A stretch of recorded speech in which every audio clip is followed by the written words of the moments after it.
Welcome to Draw at Home with Tupperberry Art. I'm Miss Kimberly, and today we're going to draw an ice cream cone. It's going to look so delicious, you're going to want to lick it off your page.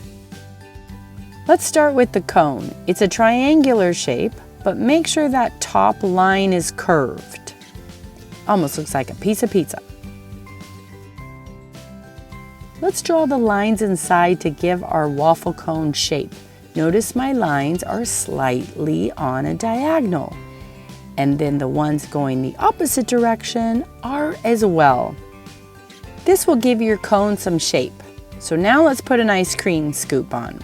We've got a half circle over the top, but we want to make it look like our ice cream is dripping over the edges. So notice I've got these rounded edges right on top of the cone and then coming down. And here's how I drew my dripping ice cream. It's narrow at the top, and as it drips down, it gets a little wider circle at the bottom. When you make your ice cream drip, make sure you vary the length. So some are just a little bit, and some drippings come further down the cone. You don't want them to be all the same length. Once you like what you have, you can erase the lines you don't need inside. Get rid of that for coloring, and then we're ready to put on a second scoop.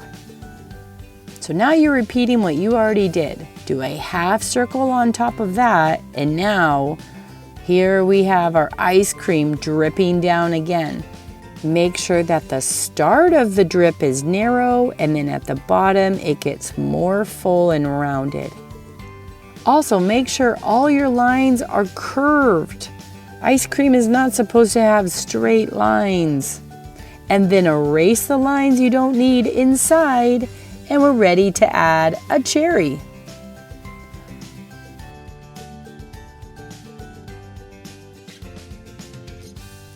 When drawing the cherry, you could just draw a half circle or make it a little more interesting. See, it almost resembles a heart, the top of a heart. I add a little stem inside there, and I've got a little more shape to my cherry. And now you're ready to color.